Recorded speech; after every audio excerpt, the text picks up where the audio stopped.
Hey guys, you found it. Welcome to the Fearless Pursuit of Freedom podcast. I am your host, Brandon Richards. I'm a real estate investor and avid entrepreneur based out of Flagstaff, Arizona. My wife and I run a real estate investment company, the OPF Group, and the brokerage, OPF Realty. We focus on land acquisitions across several states, flip and build homes, acquire and wholesale apartments, and we are now the proud owners of the real estate investor software, Deal Manager Pro. Deal Manager Pro is a real estate investor CRM that we are building based off of our 10 years of experience in the game. Listen in as I interview the nation's leading entrepreneurs and discuss the monumental battles of business and life. Hey Parker, man, I appreciate you coming back on the show. It's your second time on. I know you got some new cool things going, and I'm just super excited to have you on and to discuss what you got going on, specifically with the hard money stuff and your coaching program. So tell us who you are and what you do and how you got there. Awesome. Thanks, Brandon. Yeah, I'm glad to come on for a second time. I've got a couple new things. I'll start kind of at the beginning and just kind of highlight a couple things for those who maybe didn't hear the first episode. But my name's Parker Stiles. I'm 30, just turned 34 or so. I like to say I was always somebody who wanted to be in real estate. Just had no idea what direction or what real estate road I wanted to go down because there's like 101. Yep. When I graduated college, I ended up working for a brokerage company in the commercial real estate kind of realm. So I was working with tenants and landlords looking for bigger space basically for them, warehouses, retail, office in the front, warehouse in the back, stuff like that. Yep. I did that for about 8 months, and a couple months in, I actually, before that I got into multi-level marketing. It was a double-edged sword. Yep. Taught me the entrepreneur lifestyle, taught me about passive income, even though it was nothing, it was not passive at all. Right. That's tons and tons of work. Hardest I've ever worked. Yeah. Yeah. Well, maybe not the hardest, but close to it. And then also probably lost me some friends, honestly. Maybe not like true friends, but I look back and I'm like, man, I kind of look like an idiot doing that stuff. But the biggest thing that came from it was the personal development aspect. I mean, they are just huge seminars and audiobooks and podcast. This was kind of before podcasts were really as big as they are now, but education. A lot of education, a lot of books. And so I was just immersed in all that stuff, and it taught me a lot of that personal development, taught me about like who I was and who I could be, and the difference between the two, and what I was going to have to put up with to become who I wanted to become, and the habits that I needed to develop if I wanted to be who I wanted to become. All of that all of that attraction stuff. Yeah, right. I don't know if everybody has, but a lot of people have read The Secret, the kind of frou-frou book of like, if you say you want this over and over again, you're going to get this. It's been a minute. I'm a little rusty on it, but like, it's not just, magic and unicorns. It's, dream boards and all this stuff. I'll move on, but to put a bow on that, it's the aspect of like, if you focus on something long enough, your actions directly and indirectly are going to change. Your daily habits are going to change slowly. You might not feel them changing. You're going to start acting differently. You're going to start speaking differently. You're going to start speaking to different people that you weren't talking with before. And over time, that compounds into results. And the next thing you know, 5-10 years down the road, you're like, shit, I got everything on this dream board. It's time to make a new one. Right. And that literally happened to me in less than the decade that I was kind of planning on. So it started with that. I was an impatient 22-year-old that was like, I want to make six figures. And I figured it was going to take me like 2 or 3 years to get that with my brokerage job. So I was like looking at podcasts, and I literally stumbled into house flipping, just like scrolling through podcasts, stumbled into it. I liked what I heard. I was like, this is going to be my thing. I listened to this podcast. It was Matt Terrio with Epic Real Estate Investing.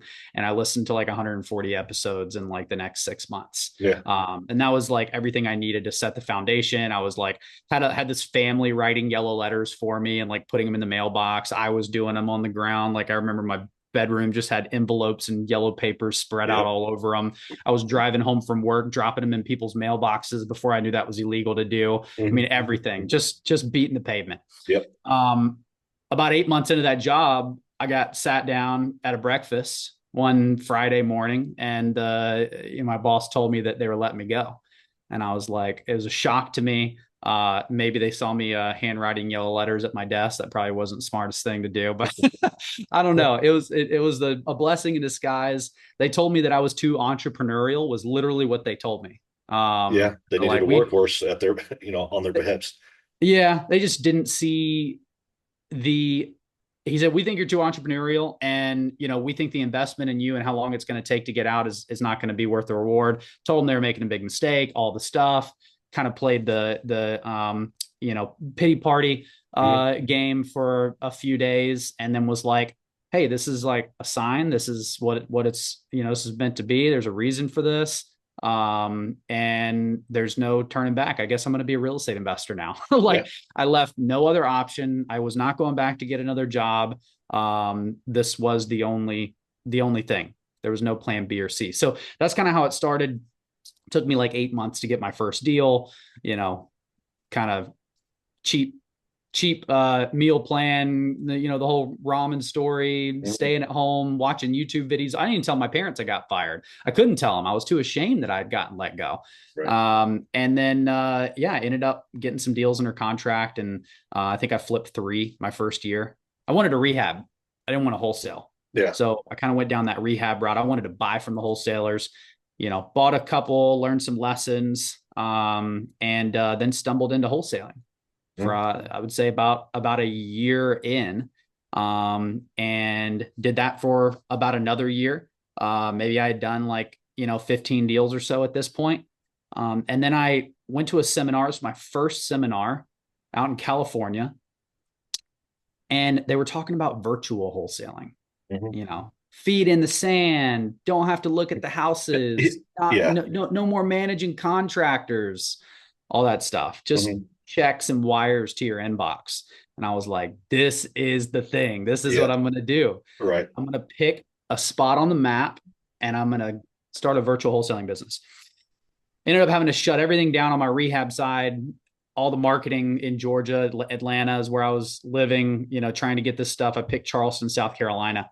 And it took me about a year and a half to really get that operation running. And by running, I mean 15 to 18 deals in a year. Had some systems. The reason I picked virtual though is because I knew that if I was going to do that, I had to outsource. I had to find people that would do it, and I was scared to do that. So that was kind of me stepping outside of my comfort zone and saying, all right, if I'm going to learn to manage and hire, this is a way that's going to force me to do that. So I can't do it myself.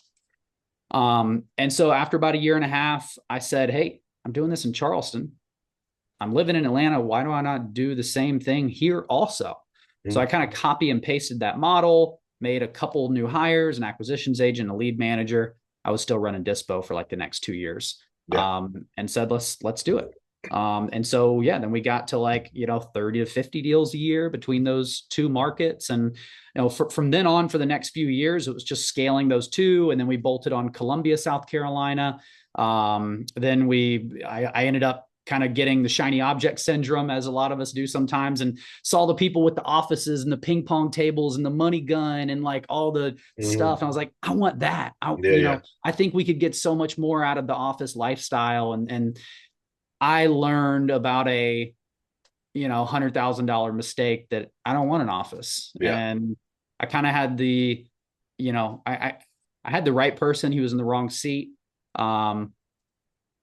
New role, new market, new area, new office aspect, new management style. It was I wasn't there. I was in Charlotte. I was 4 hours away, as I came once a month. And it was just a great learning experience for me. But we pivoted back to virtual. and kind of back out 30,000 foot view. We do about 100 deals a year, roughly 2 million in gross. We pick some for rentals. We pick some for owner finance notes. We've bolted on a hard money lending company because a lot of buyers were asking, if I would finance the deals to them. Then they started getting deals elsewhere and bringing more. And so we have a company, Fast Track Funding, that funds in Georgia, South Carolina, and North Carolina. And I've been really enjoying that business. We lent about $4 million last year, and we brought on some big time support over the last 6 months or so, and we've got a $20 million origination goal for 2025. So that should be about 80 loans. Is what we're projected to is what our goal is to hit. So that's a side thing that I'm working on alongside the flipping. And just overall, the flipping business is the foundation, but the idea or the vision is creating capital gains and then rolling those into passive streams. Because at the end of the day, a flipping business is just a high paying job. Sometimes, depending on the market and the deals and your negotiation, it might not even be a high paying job. It might just be a job where you traded your 9 to 5 to work all damn day. I mean, I've heard that all too often, especially being in quite a few real estate masterminds now, is those massive growing pains. You see the bank count growing, empty, growing, empty. You get to the end of the year and the balance, you're like, I grossed 1.1, 2 million, whatever it was, but where's the money? Like my bank account's empty. And that's I've heard that. What would you say the percentage of entrepreneurs or flippers get into that situation? According to I think everybody, it's in waves. Like, I don't know if there's too many people. I mean, even the guys that I know that are well past me, like they've had periods of time where like shit burnt to the ground and they had to build it back up. And I think I have had there's this and, big dips and there's people that are kind of like that. I've kind of been more the latter. That would be nice. slow and steady growth with a few dips in between, but that's because I'm a little bit more risk adverse versus risk tolerant, and I take some more calculated risk. I overthink things a lot, and I think the opposite, the hard chargers, the jumping in with both feet every single time with their eyes closed, not being dumb about it, but there's that personality, and it's not really me. I say that just to tell listeners if that's their personality and they haven't like hit their first like made it moment yet, like you still can do that with that personality. The key is consistency, because it might take you a little longer to hit that point. I wanted to touch on something you said, that you were wholesaling, your buyers were asking you for money, so you started lending to them. So it just goes to show how well, sorry, I just heard my dog, how well those projects were underwritten by you to be able to say, yeah, of course I'll lend on that because I know my numbers are right.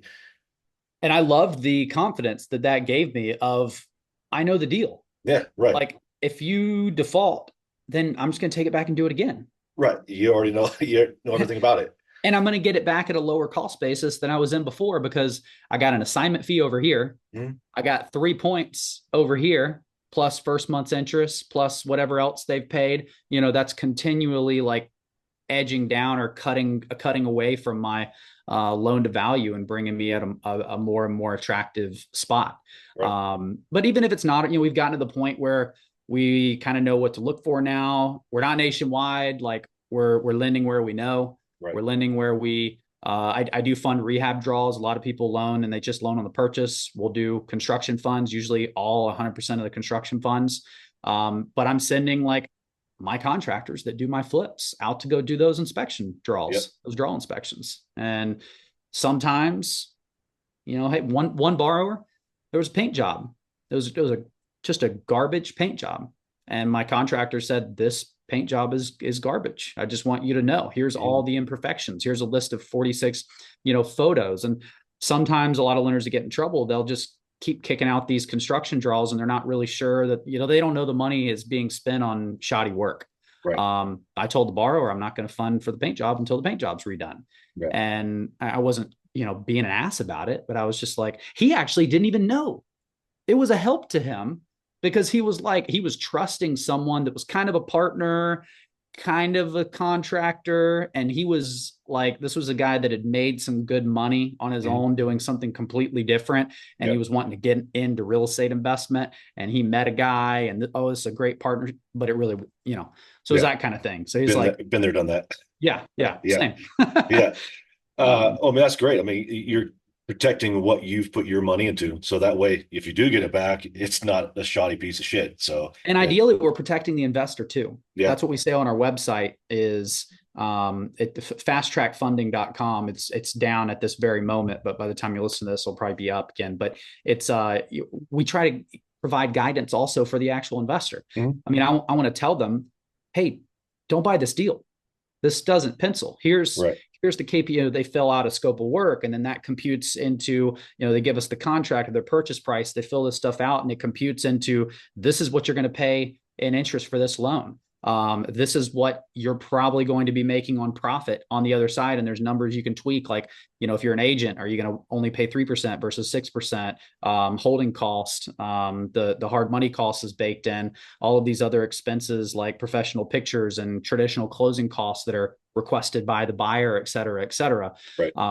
If that number, I mean, it's going to, like, the cell's going to turn red if it's under a certain amount. It's like, hey, if you know something that I don't know, then great, tell me and let's do the deal. Otherwise, I'm probably not going to fund this because it doesn't look like you're going to make money.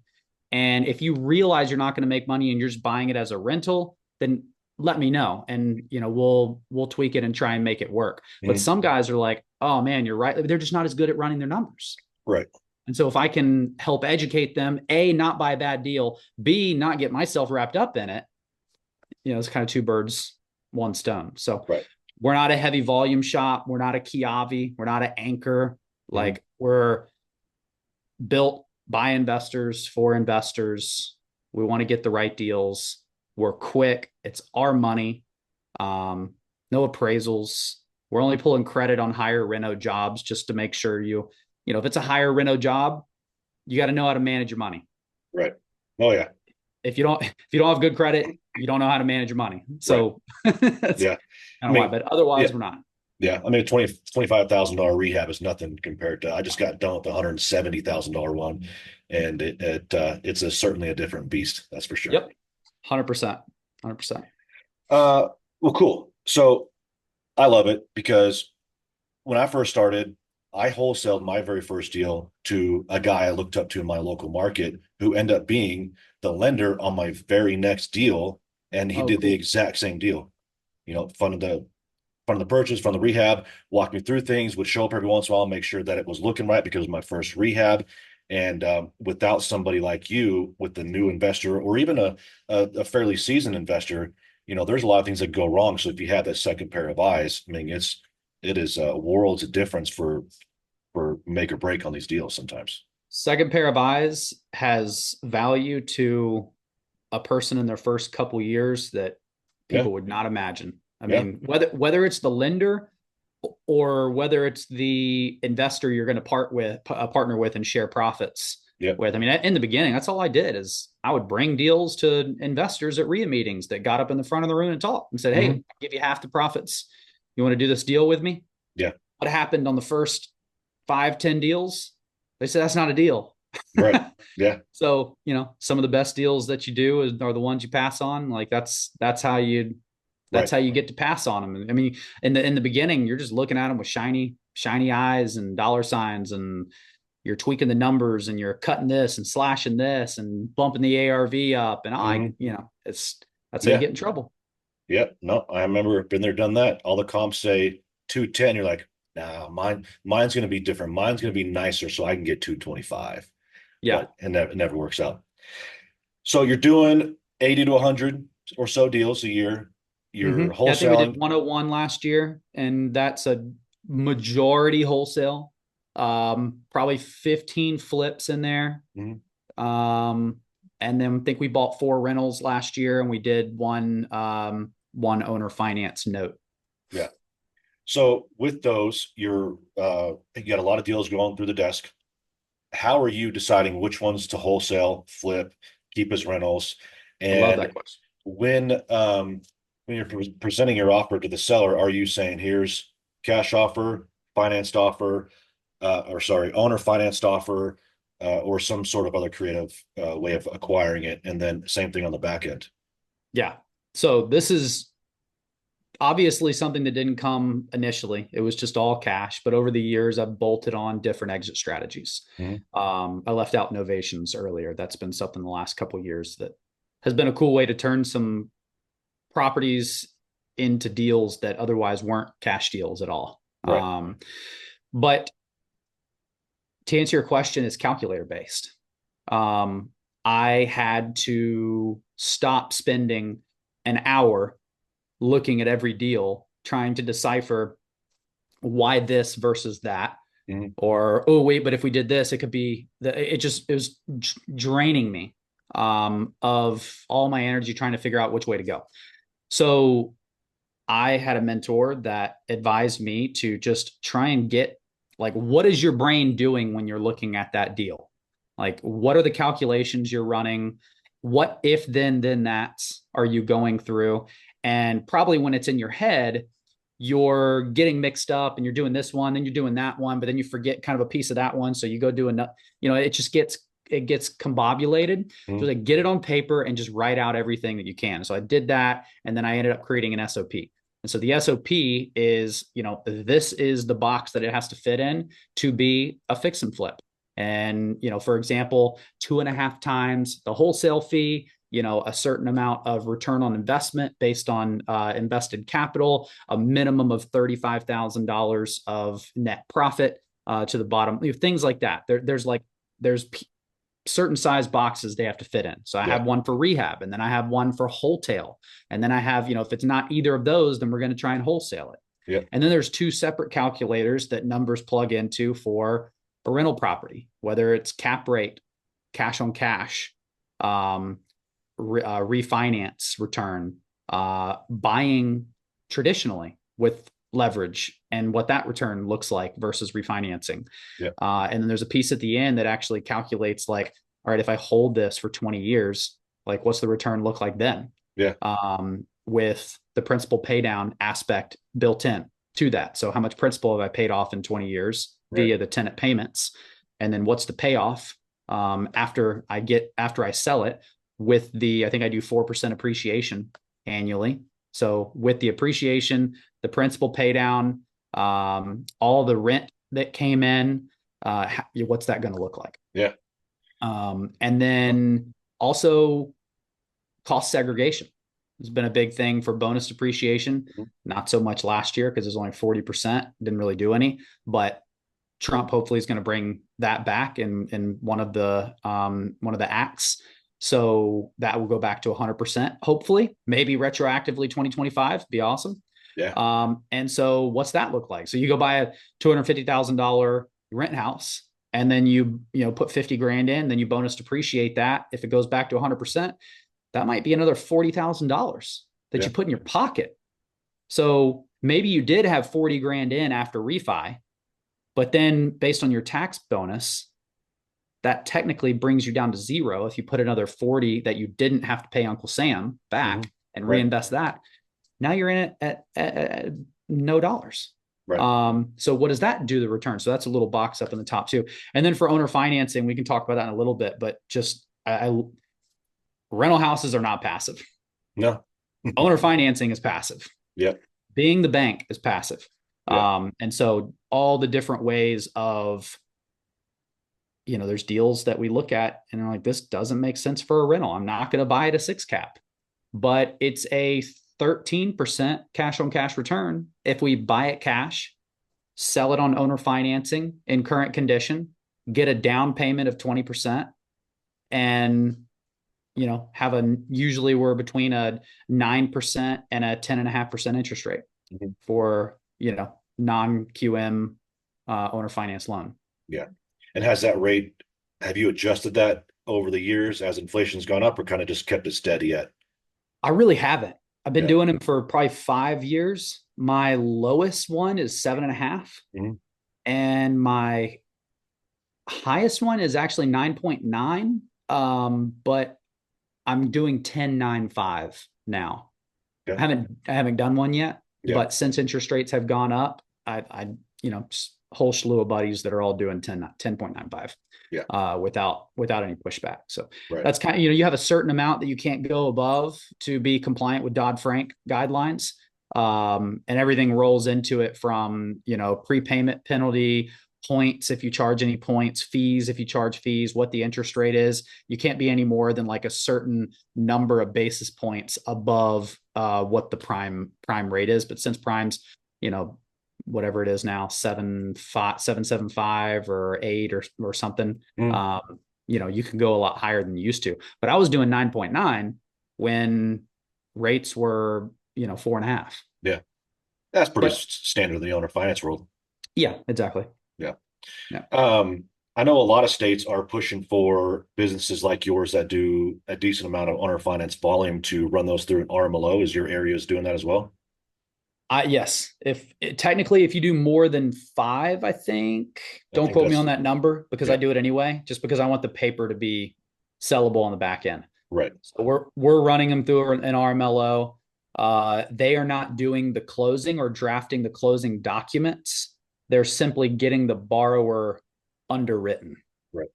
So I get the full stack of, documents saying this borrower has the ability to repay this debt that they're getting into. Right. So if you want to go, get fancy with it and sell a partial or sell a section of years of that loan, sell a section of the payment every month, go sell the whole loan and get, all your money back. I mean, I've seen some people that the deal didn't work for a flip, but they bought it, sold it on owner financing, created a note, and then sold the note and made like 35 grand when there'd be Right. like no profit for the flip. Yeah.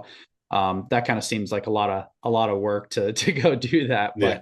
But I do it for the cash flow specifically. Right. Yeah. I thought it was funny that because if you're not in real estate and you want to be in real estate and you Google how to get wealthy in real estate, probably the number one thing that comes up is rental properties. Yep. It's the most Thanks to bigger pockets. right. It's the most misunderstood lie out there known to the real estate world, and it's just I wanted to touch on it because though there's tremendous upside to owning rental properties, like you were saying, cost seg, depreciation, long-term AM schedule, free and clear properties, it's all wonderful. But you don't get into that thinking that it is passive. It Right. is a ton of work. And you might make $110, maybe $250 a month, but one maintenance issue, your cash flow for the entire year, if not more, is Mm-hmm. just down the drain. Um, Yeah. and I won't touch on my business at all, really, but that's why we got into land notes. We don't not Oh only do yeah. we, yeah, we don't have any, like I'll never get a phone call ever unless Because there's no there's asset that needs, even if you did have a house there, the roof, it's still not your responsibility. But yeah, with land, yeah, you probably never hear from them. no, not unless they want to either pay off early or they're Yep. defaulting, which thankfully hasn't happened yet. But I Yeah. remember when I was in Texas, I had an apartment complex, had some storage, duplexes, and I had one note. And every single rental property was a constant nightmare. And then I created that one note. And I remember, and I feel bad about it, honestly, just because who I am. But she called me like a month afterwards, says, "Hey, my water heater stopped working." And I'm like, "I'm sorry, but that's your house. Yeah. It's Yeah. unfortunately not my problem." And that's kind of like the beauty of notes is all those issues that could ruin your cash flow are on them Yeah. as the bank. As the main thing being like setting your expectations with them properly up front so they realize what they're getting into. Yeah. So you're not dealing with something where, it was unclear or they thought that you were gonna, X, Y, and Z. But Right. the problem with rentals is, I mean, I'm not gonna lie. Let me start by saying the first couple $1,000,000 of my net worth came from me buying some rentals with the Mhm. cash I made from flips and just renting them out, not doing anything with them. Yeah. I just bought them cash. I didn't refi. I didn't, I should have refied when rates were good. And by the time I got smart to that, they were shooting up, and Yep. I've got some good lines of credit on them, which is nice. And I use those for flips and loans and stuff like that. So if you do have free and clear properties, definitely make sure you've got a line of credit maxed out as much as possible to, leverage that cash at a higher interest rate return. But yeah, I mean, just kind of getting into them and cash flowing them and vetting your tenants well. Biggest piece to the Yeah. puzzle there is really vetting your tenants well, not taking the first one that's willing to pay asking price. And then just kind of letting the market do its thing. Depending on the stage of the market, you might have to hold longer than you want to get the market to do that thing. I bought a decent amount in 2015, 2016, 2017, and things have kind of been up and away since then with a couple little hiccups. But, with that being said, I'm going through my portfolio, or I have the last 6 months, and kind of right-sized it. Or that's future tense. I need to right-size my portfolio. When you look at my cash on cash returns, they look great. All double digits, everything's clean, good cash on or a good net monthly payment coming in. But when you look at something like return on equity, it's poor. So what I mean by return on equity is, because the value of those properties have risen so much higher than rent has risen comparatively, my net income from those properties is not matching up well to the equity that has been created in the properties. So my total asset value minus any liability value that I have in that property. And it's like an average of like 5%, 4.5%, 5% across, a lot of those properties. Mm-hmm. So a couple of points in this, but one of them specifically is, if you have more than a few rental properties, you need to have a spread. I mean, let me say it again. If you have any rental properties, you need to have a spreadsheet that has all this stuff in it. One spreadsheet where you can see everything line by line. We have this in our Private Wealth Academy. We do this with students and help them pop in all of their rental properties. And it's not just rentals, notes, syndication deals. It's got tabs for everything. And so it's like, how do you really look at this from a granular level? And then you can sort them based on all the calculations and returns that it shows you, what actually makes sense to keep holding. Because we're all taught, whether it's Bigger Pockets or Rich Dad, Poor Dad, or whatever it is, it's buy, hold, forget, and just keep doing that. But I think there becomes a time where you have got all the juice, or let's go 80-20 principle. You've got 80% of your benefit from that deal, and continuing to hold it is maybe not a bad decision from a generic investor standpoint, but it's not the expert investor's game plan. It's not how you really get in there and optimize and structure the most return possible for your portfolio. So what does that mean? Is that taking that property and selling it on an owner finance note? That's one option, right? Is it taking that property and, once the tenant moves out, doing a lease option to improve your return because you get some cash from the option fee, and then you aren't spending money on repairs? Unless they take you to court, then you probably are going to have to pay for it, since you're still the landlord technically. Yeah. Is it selling that property or a couple of those properties and rolling up into a commercial property? And that's what we're looking at right now, is kind of packaging a portion of that, a majority of that single family portfolio, and just taking advantage of what the market's done, cashing out, and doing a 1031 or potentially a reverse 1031 exchange into a commercial triple net lease building. I went through and ran all the numbers of what I could get if I just bought a cash commercial building at a 9 or 10% cap rate, and no leverage, and at roughly it was like 2.3x my net income, right? Then I leveraged it And what would it be then? It was like 3.5 my return on investment. 3.5x basically return multiple off of what it's doing now. And then what happens to my noise? What happens to my phone calls? What happens to my need for my property? Like, Mhm. it's just, That it gets quieter, it gets more profitable, and it puts more money in my pocket every month. But without looking at it like that, I'm like, oh, I'm building my rental portfolio. I'm going to pick yeah, up another, 5 doors this year and keep doing the thing. And I would have never known. yeah. It's funny because when you start in the very, very beginning, you were talking about how you worked for the brokerage and you're doing triple net leases. I wrote down, what did you learn about that position there with the brokerage, and are you utilizing it now? So I'm glad you brought it up because I know a lot of investors doing the same thing. They're analyzing portfolio, deciding which ones to get rid of, and then Mm-hmm. pushing it into larger assets to keep a little bit longer term. But they're doing more of the triple net lease niche in the commercial world for the no headache aspect. Because and Yeah. explain triple net for everybody that's not familiar with it. So think of a traditional lease as like a single net lease.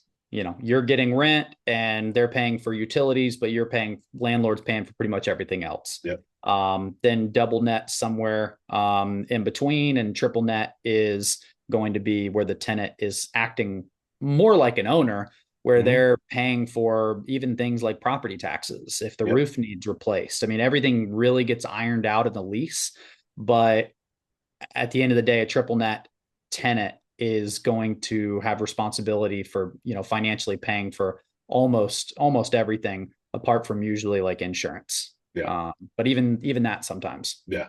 And in the retail space world, primarily malls, I've heard, and hopefully I'm thinking of the right phrase, but is it a gross triple net lease where they take a percentage of the profits from the retail uh, space as well? Yeah, there's a lot of different variations of that. Mm-hmm. That might be the term. I'm not super familiar with that, Yeah. but I just there's when you get into that world, it's I would just put a bow on it by saying it is slightly less than what you would get if you were just doing a single net lease. mhm. But you take away all the headache, most of the phone calls. Then you get into certain calibers of tenants where it might be a corporate guaranteed tenant. Yep. Maybe you get a 15-year corporate guaranteed lease. You get all that stuff. The cap rate's going to start going down a little bit. But gosh, I mean, you go buy a Starbucks with a 15-year corporate guaranteed lease. I mean, I'm not saying there's no risk, Yeah. but you sure sure Yeah. did wipe out a lot of it. Right. Or yeah, every 5 year bumps on rents and all that. And I Exactly. mean, um, it sounds like you have or just now getting into that space. Is there a specific, because when you think of commercial, it's vast. You can buy an asset, do the horizontal, sell land leases, and you're a triple net provider in some form or fashion, whether it's land lease and you put a strip on one side of it and you do triple net on there. Are you looking for a hard corners like a Walgreens with some let's say a T-Mobile in the back, or what are you looking for? Like I'm industrial fine with parks? I'm fine with industrial. Yep. I'm fine with retail. I'm fine with something like a Walgreens. This particular purchase might be a little bit more of a hands-on value add type Yeah. of purchase versus going in and getting something like a Walgreens. Yeah. That would probably be a lower cap rate than what I'd be looking for.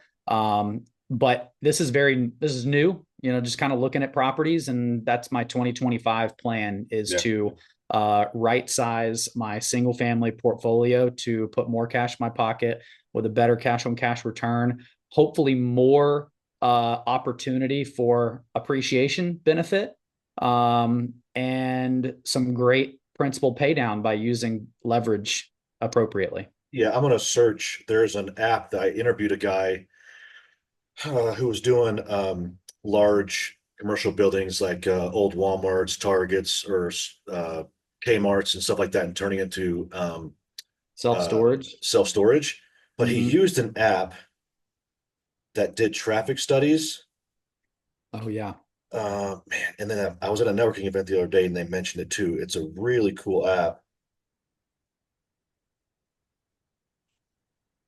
Shoot. I have it written down somewhere, but I'll find it.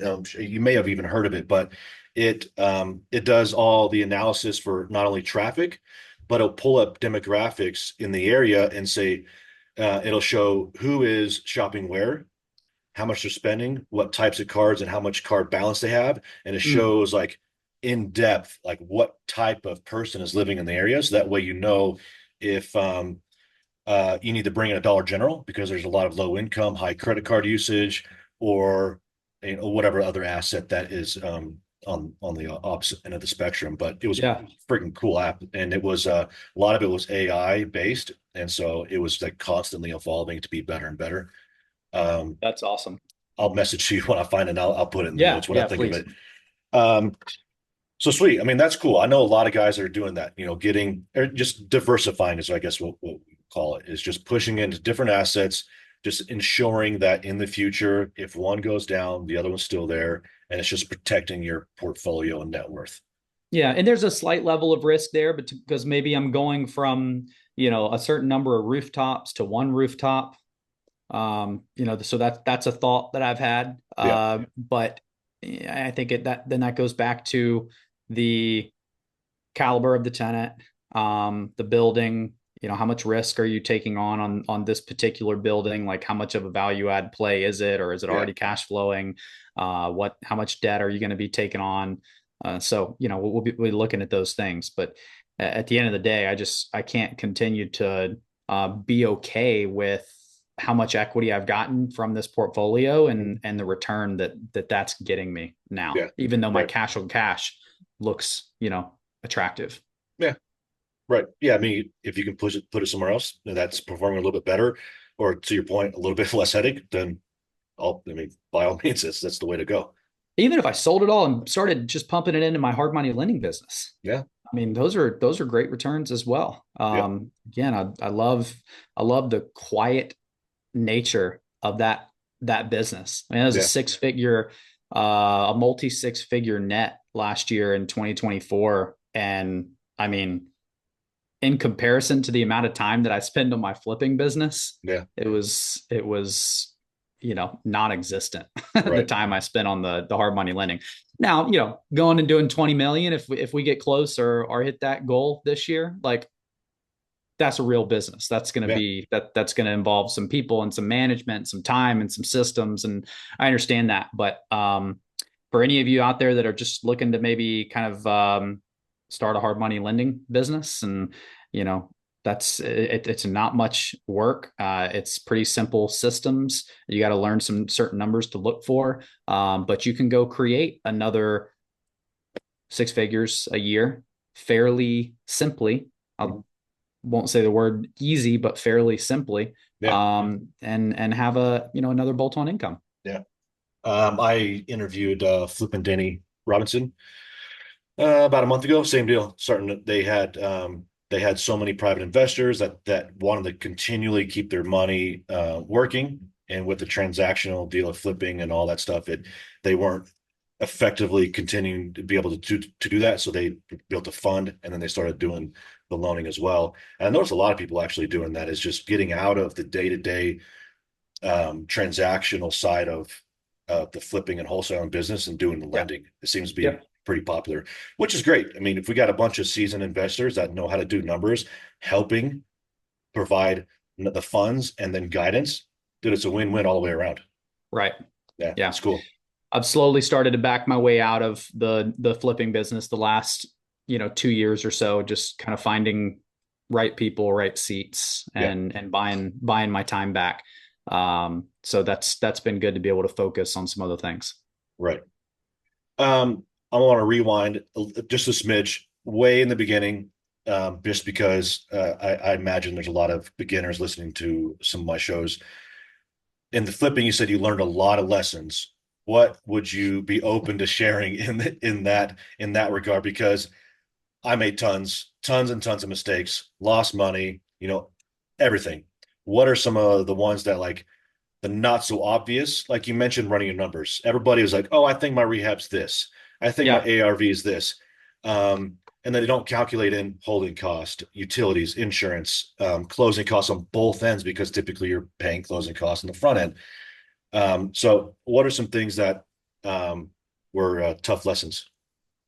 Um, First of all, if you're listening, write down Parker Stiles and just check me out on Instagram or Facebook stories or whatever the video reels and everything are posted on. But I don't actually post them, but I send a bunch of content as far as mistakes that I've made, and we post a lot of stuff on there. So that's a great place to go to get the answer to this question in case I can't think of everything right now. But I would say the biggest thing is a rehab's going to take you longer than you think, and it's going to cost more money. So just bake in a buffer. Yeah. I mean, just that alone right there, can save you some cash. But things like contractors, don't trust a contractor for anything that's verbally said. Trust but verify. Get Yep. pictures of their insurance, get pictures of the permits that they said they pull. I did a whole rehab long time ago. Guy said he pulled permit. I just believed him. It was the second project we had done. He didn't pull permits. And we got an over asking offer. And then they get their inspection and realize we never pulled permits. And it was like it was like $110,000 renovation. Like everything was done, siding, engineer, like all this stuff. And I got really lucky, but I almost had to like started tearing out bathrooms and so there was no rough-in inspections completed basically. Yeah. I was able to get an engineer to come in and write a letter for me, which was the most expensive per hour thing I've ever paid. But he came in and wrote a letter and got the stamp, and we were good. I think that was just like a really close call that I maybe shouldn't have gotten away with. But verify all the stuff if you can. If it's a new contractor, like put eyes on visually recent past projects, and then talk to the people that they worked for. That's really the best thing. Same thing with tenants. Talk to their last landlord. Make sure it's not their friend. Right. Pick up the phone, ask them some qualifying questions that would kind of tell you if this is actually the landlord or not. Yeah. So that's a big one. With rental properties, something that we do now that we didn't do before was not playing landlord, but playing property manager. So my wife helps me with all of the property management aspect. She's the property manager. She's not the owner. When we're prospecting for tenants, she's not the bad guy. She's don't shoot the messenger. So, hey, this is going wrong, or hey, we want you to fix this, or it's always oh, I totally understand. I'll submit the ticket to to the owners to ownership. I will tell you though, like normally they don't fix little things like this. They normally say that's responsibility of the tenant. That's just one example, but numerous things have come up where we have been able to converse with the resident better because they're not looking at us like the landlord that's making all the money off the them. bad guy. Right. Yeah. Yeah. You can play on their side. Same thing with all this is called same-sided selling. So same deal with our wholesaling business. My acquisitions agents, they're not the buyers. They go present the deal or the opportunity to the finance department. So when we have the discovery call, we're going to go talk to the finance department. I've got a meeting in about 30 minutes. I'm going to get in there and fight for you. I am kind of worried about, this area and where I've seen them be lately on properties based on what you're asking for. If I'm not able to get where you need, is there some flexibility here? And then, they hang up, meet with the finance team, come back, make the offer call. And it's, hey, I'm walking out bloody nosed and bruised eyes, but like I fought for you. I did what I could. I got the number up to this. They really wanted to be here, but I squeezed them up to here. But they did say that if we were going to do that, we needed to be able to close on this timeline, or we needed these terms added. Is that something that you have flexibility with? Yeah. So all of that same-sided selling has been extremely helpful to, even to the point where sellers are like, if you really get the buy-in with this, it's, hey, listen, I'll do 140, but tell them 150. Let's start at 150 and see see if we can get that. So, Yeah. okay. And Yeah. then maybe you come back at, yeah, I got it at 142.5 Yeah. or something. But yeah, I mean, it's just, if you can really sink the anchor there, that's the level of what they're coming back with for that whole finance department interview. Mhm. I learned the landlord versus property manager thing way back in the day. And against the recommendations or advice of whoever I heard it from, I can't remember now. When I bought the apartment complex, I would show up and, talk to everybody and introduce myself. And I learned really quick that was a big mistake because every time I showed up to drop off a fridge or whatever it was, everybody would see me out there and run out. Hey, this is wrong. This is wrong. This is wrong. Mm-hmm. And I didn't Yep. have the opportunity to say, hey, let me go talk to my boss because I was the freaking boss and I Yeah. was hearing all the bad news and it was horrible. I'm so glad I got rid of that place. But Oh, it's um, draining, yeah, draining. yeah. Well, let's touch on before I let you go, your coaching. So, Okay. yeah, you've got, from what I remember, two levels of coaching. And I think without coaching and mentorship, that most investors wouldn't be where they would be or where they are. I definitely So, wouldn't. yeah. So For let's sure. hear it, man. Let's, Yeah. So I really haven't had time to do coaching the last, up until about a year and a half ago. So it's been something newer for me, but I've gotten about 18 months of kind of experience doing that, and some, some good stories to basically tell my side. I'll be honest, I struggled initially with a little bit of like imposter syndrome of like, yeah, who am I to charge somebody for money to coach them? yeah, I think very easily you can think that you don't know as much as you know, or that, even when I'm shooting all this content, sending it to my social media manager, when I still, and when I get done with the video, I'm like, that wasn't good, or that mm, that wasn't valuable enough, or I kind of messed up on I'm overthinking stuff a lot, and yeah, we forget how much we learn and how much we would give to have the brain that we have now back 10 years ago when we started, which is roughly how long I've been doing this. And all the different split offs and exit strategies and strategies for financing and owner finance, all the stuff. yeah, But coach has been great. I don't do a lot of it um, just because I'm more focused on growing three different businesses. But I do have it's a small piece to the pie. So we've got our private wealth academy. That is I wanted to create a low cost group coaching aspect where like I get on and it's an office hour once a week. We ping pong back and forth between open Q&A, breaking down deals, talking about management struggles, new hire problems, where to go get the best leads, working through KPIs. I've got a whole vault of, as a Google Drive document, we call the vault, of just going through, you know, documents from the last 10 years, SOPs, calculators, scripts, everything you can think of for a flipping, wholesaling business. I'm actually putting in some of my hard money stuff in there now mm, to help the students. And some of the calls is like, hey, let's work through the folder and make sure you're using stuff appropriately. And then the other week, we're doing curated content. I'm coming to the table with a topic. I'm bringing on a guest, somebody in my network, my CPA or my financial advisor or wealth management or PPA, all of these other things. So yeah, we have that. That's $299 a month, and private Facebook page is cool little group. Got some people doing some big stuff in there.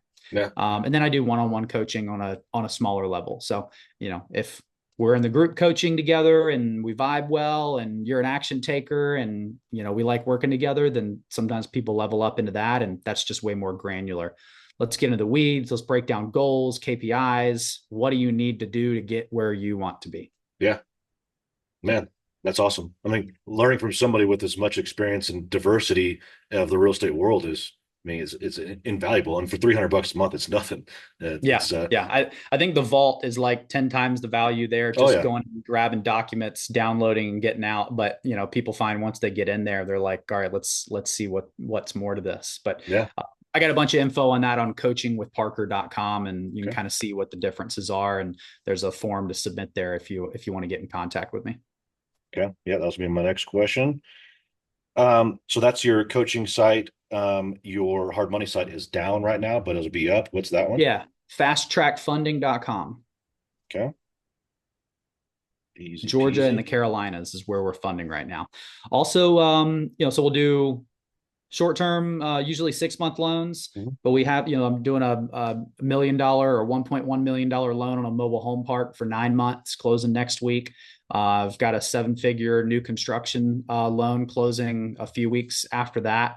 That's a 12-month deal. And we will do transactional funding as well for wholesalers. Mhm. We have like a wholesale kind of product.